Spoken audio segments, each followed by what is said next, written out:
Alright, ladies and gentlemen, I'm here on the show to recap my first of 3 games here tonight. Kentucky basketball. Another loss, man. They lose to number 25 Ole Miss, 98 to 84. Just really frustrating one, man. Marty Williams got his triple-double. He was really the only one that felt like that tried out there. He's the only one that's been giving consistent effort over the past month, and people have been harping on him, of all people. I was at the start of the season, and for a bit, but he's really been the only one trying these last few games, man. It's just, this team maybe is a way worse version of last year. I don't know what's happened. And they kind of sleptwalk early on us, and yes, I know it's difficult to win basketball games without your true point guard, but he was just embarrassing effort in the first half. They kept trying to get Totega away and him dribble and attack the paint, and we kept get to Garrison. He couldn't take advantage of a mismatch. And there was one play where they could have got to him and had a guard on him, and they didn't do that. They just lack athleticism as well. They can't keep anybody in front of them. They don't contest 3-point shots. You can't sleepwalk into games in this league. And Andrew Carr feels like Trey Mitchell all over again. But there's just so many similarities between last year's team and this year's. Like Carr, Mitchell, the point guards dealing with injuries, Wagner and Butler. Coach having awful rotations. Great offenses but bad defenses. You can't win if the shots aren't falling. It's made us, that Arkansas loss really killed us. I don't know. It's like they only started playing when the second half started. Like, why did they only start acting like the game mattered 10 minutes into the second half? Like, it's been the same story almost every game. Oh, we go down by like double digits the first half. Oh, they gotta try and come back. Pope actually changed the game plan at the start of the second half to make this possible, but we still can't play defense. It's been the same story most of the season. We were shooting 50% and still down 14 because we were actually getting to the basket and making some threes. But this team, like, it's just gone downhill. And I don't want to say the honeymoon's over, and I don't want to jump off this team, but blame Lamont's injury all you want. They clearly miss him. But their effort and the body language in the first half, you could see their body language just embarrassing. I never thought I'd see this team get run out of a gym in the first half. They at least fought in the second half, but you can't go down by 23 points at halftime and expect to come back in the second half. That's not what you want to see coming off the Arkansas loss. But you don't need a point guard to guard a 3-point shooter. We couldn't guard him in the first half, and we bought on every punt shot fake. There's zero excuse in Butler. We beat the 4th best defensive team in the country in their place. There comes a time when the nicest guys need to show emotion, a bit of nasty. Like, I love Mark Pope, but he needs to. He's a nice guy, but you need to start showing some emotion. You can't just walk around with a lack of emotion. You need to get mad, get nasty. It's just I don't know what's happened. It's just embarrassing to watch them defense.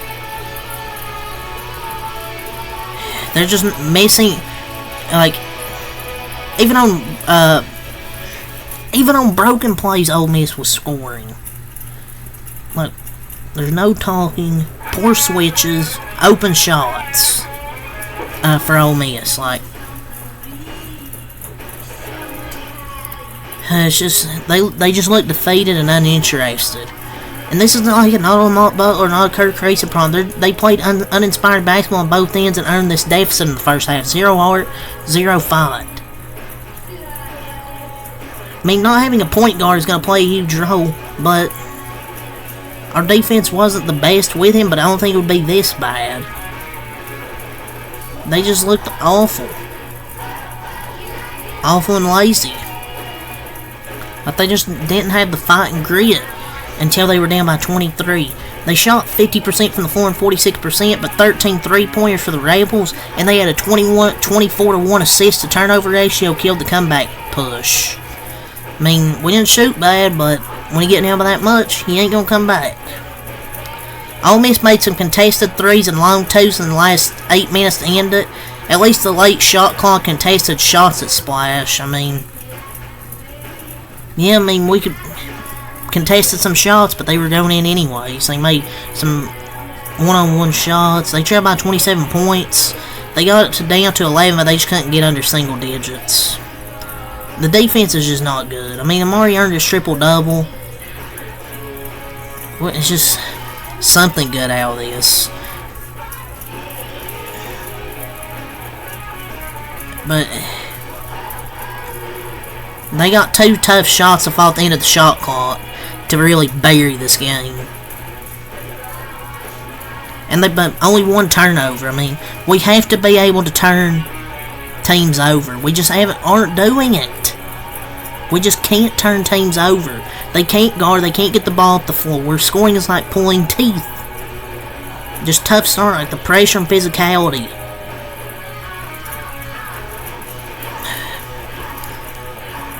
And you can say, oh, Ole Miss doesn't shoot this good normally. Well, when we're going to leave teams open, yes, they're going to make shots.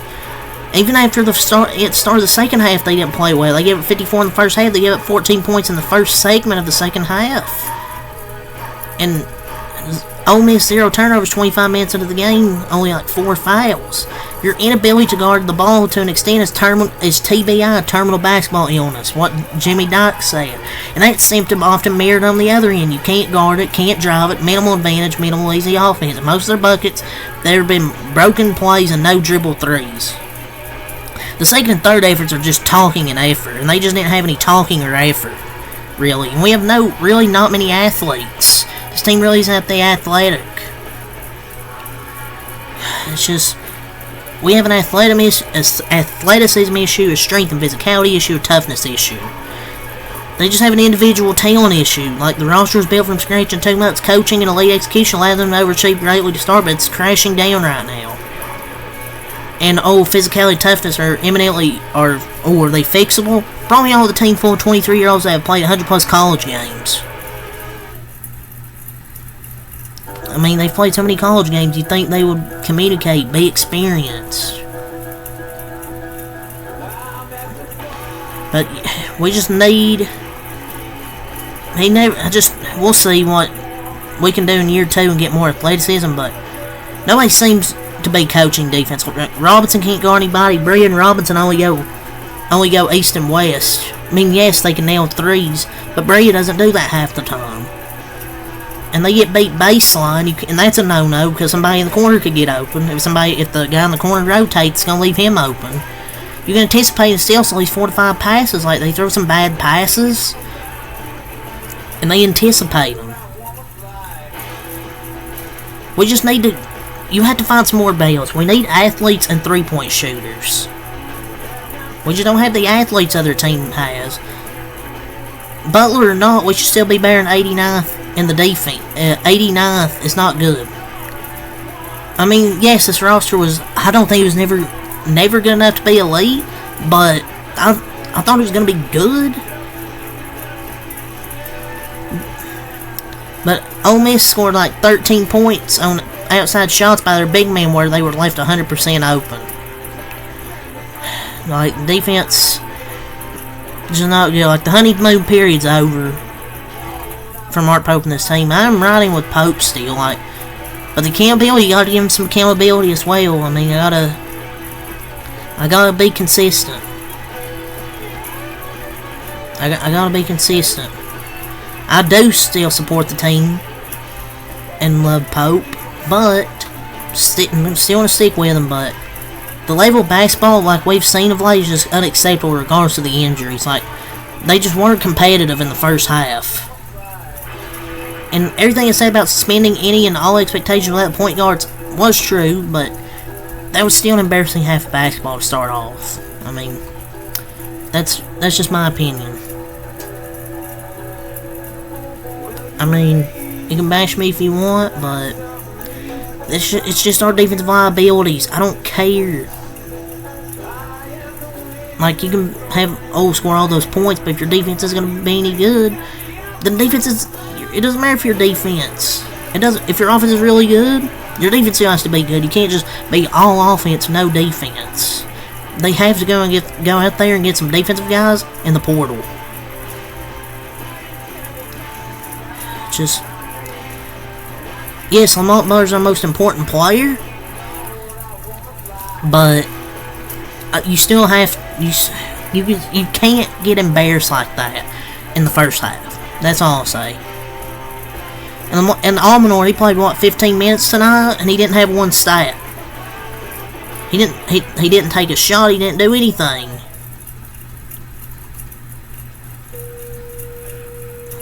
Like, I've never seen that nobody have a stat besides Tony Snell. Our offense isn't the issue, but my God, our defense is really the issue. But let's go over the stats here, and I'm out of here. Kentucky gives up 54 in the first half, 44 in the second half. Kentucky outscored them 53-44 in the second half, but it didn't matter. They got to 11 points, but Ole Miss just made tough contested shots. I mean, that is what it is. We were going to win anyways. But 54-31 first half, 53-44 second half. Kentucky drops 15-7, under 500, I think, in SEC play. Ole Miss 17-6. Their leading scorer, Morrell, had 24 points, 3 assists, 5 rebounds. Jalen Murray, 15 points, 10 assists. Malik Diaz, 16 points, 4 rebounds. That guy's a good player. Badula, 8 points, 8 assists. He didn't score much tonight, but he had 8 assists. Brakefield, 10 points.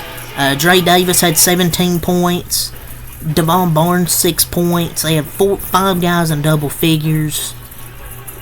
Offensively, they shot 54% from the floor, 43% from 3, 13-30, 15-21 from the line, 29 rebounds, 3 offensive, 26 defensive, 24 assists, 2 blocks, 3 steals, 1 turnover, 14 fouls. We had 8 turnovers, and they only had 1 and 24 assists.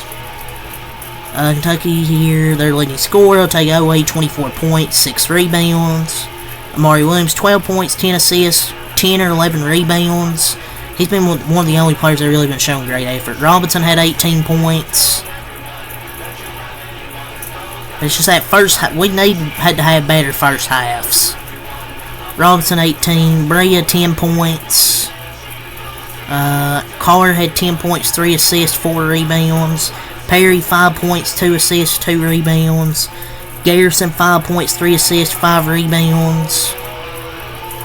Almanor 0 points, 0 assists, 0 rebounds. He didn't take a shot because he never had a chance to take a shot. Kentucky for the game shot 50% from the floor, 10-21, 47.6% from 3, 72% from the line, 16-22, 37 rebounds, 6 offensive, 31 defensive, 21 assists, 1 block, 1 steal, 8 turnovers, 16 fouls. So the offense wasn't the problem. It was just that our defense in the first half and our offense really not able to do much. So, yeah, it's on to the next one against South Carolina on Saturday at 12 o'clock. It's just tough. These last few games have been. Like, I don't want to sit here and say fire Mark Pope like most of the fan base will. We just need to continue to get better. And our defense has fallen from 70th to 110th in 2 games without Butler. Like, they've just been exposed. It's just gonna move on to the next one. Timeline's just gonna be a mess on Twitter after this one. Just an ugly, ugly game. Biggest frustration for us on the defensive end. And we had 31 points at halftime. Yes, has to be better as well. The first half was putrid and can't be repeated. We can't give up that many open shots and expect to win. So yeah, that's all to say. Peace.